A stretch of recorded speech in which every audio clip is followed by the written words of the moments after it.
మధు ఇందులో మిగలేదుగా? అయ్యో అవును, ఏం మిగలేదండి, మొత్తం దేవుడే తీసుకున్నాడు. అయ్యో అత్తయ్య గారు, ఇంకేమైనా జ్యూస్లున్నాయా? ఎందుకమ్మా, దేవుడికి ఇవ్వడానికా? అంత భక్తి మాకు లేదులేమ్మా. పాదండి. ఆగండి, ఎక్కడికి వెళ్తున్నారు? ఈ రోజు నుంచి మీ అబ్బాయితో పాటు మీరు కూడా పనులు చేయాలి. నేనా? నేనెందుకు చేస్తాను? చెయ్యాలి, చెయ్యాలండి. లేదంటే పుట్టబోయే బిడ్డకి మీ అబ్బాయికి ఎలాంటి సంబంధం లేదని ఆయనతో సంతకం పెట్టిస్తాను. పెట్టించుకో, నాకెందుకు నష్టం? నష్టం మీకేనండి. ఎలా అంటే మా నాన్నగారి అగ్రిమెంట్ ప్రకారం బిడ్డ పుట్టాక ఆస్తి మీకు రావాలి అంటే మీరు నానమ్మవ్వాలి కదండి. అవును బేబీ, నేను నానమ్మనే కదా.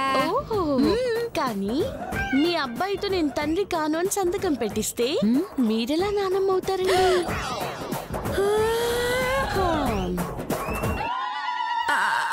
అవును కదా. అక్షరాల అవునండి. కాబట్టి పనులు చేస్తారు అనుకుంటున్నానండి. అయ్యో, ఆస్తి కోసమన్నా చేస్తాను తల్లి. చెప్పు, ఏం చేయమంటావు? ఏం చెయ్యాలి? ఇల్లంతా తుడవాలి. లతా శిరీషా, అమ్మా నీ గెలిచామంటావా? మీరొద్దు, మీరు వెళ్ళి లోపల పని చూసుకోండి. ఓకే బంగారం, అలాగే బంగారం. బాయ్ అమ్మా, బాయ్ బంగారం. చూస్తున్నారేంటి? తుడండి, సరిగా తుడండి. చిచి,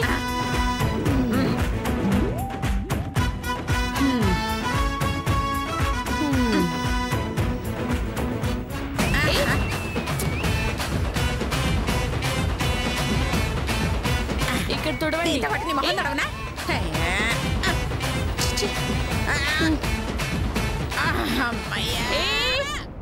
తుడవండి.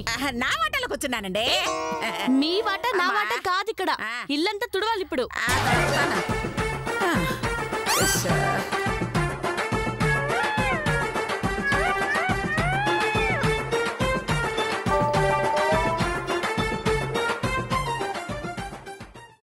నాన్నా, అమ్మా. ఏమిటే? ఒక్క నిమిషం ఇలా రండి. అబ్బా, ఏమిటి? ఏం లేదమ్మా, అత్తయ్య గారు ఇల్లంతా తుడుస్తున్నారు. మరకలు పడకుండా జాగ్రత్తగా ఉండండి. సరే సరే.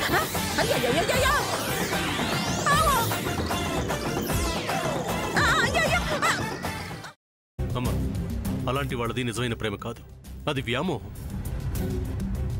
ఎగ్జాక్ట్లీ చిన్నత్త, నిజంగా ప్రేమించుకున్న వాళ్ళు అలా చేయరు.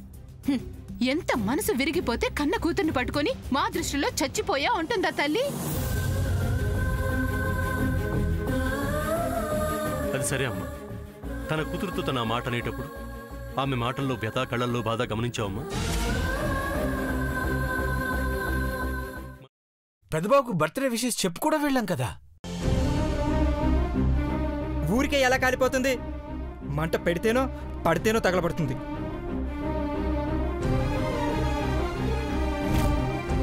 కరెక్ట్ చిన్నబాబు, నీకొచ్చినట్టే నాకు డౌట్ వచ్చింది. పార్వతే షర్టును తగలబెట్టిందనుకుంటా.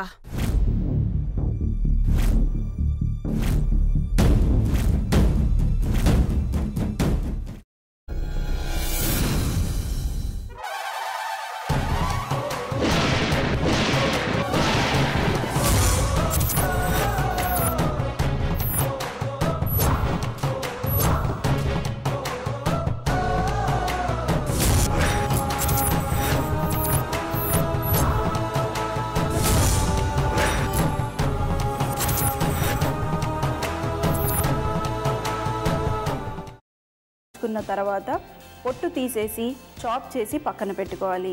ఒక ప్యాన్లో కొద్దిగా నూనె వేడి చేసి అందులో ఆవాలు, మినప్పప్పు, శనగపప్పు, కరివేపాకు, సన్నగా తరిగి పెట్టుకున్న ఉల్లిపాయలు వేసుకుని 1 నిమిషం పాటు వేయించుకోవాలి. ఆ తర్వాత కాల్చి కట్ చేసి పెట్టుకున్న వంకాయని కూడా అందులో వేసుకుని బాగా మిక్స్ చేసి బౌల్లోకి ట్రాన్స్ఫర్ చేసుకుని అందులో తగినంత చిక్కటి పెరుగు లేదా పల్చటి పెరుగు వేసుకుని మిక్స్ చేసి అన్నంతో కానివ్వండి, చపాతీతో కానివ్వండి సర్వ్ చేసినా చాలా బాగుంటుంది.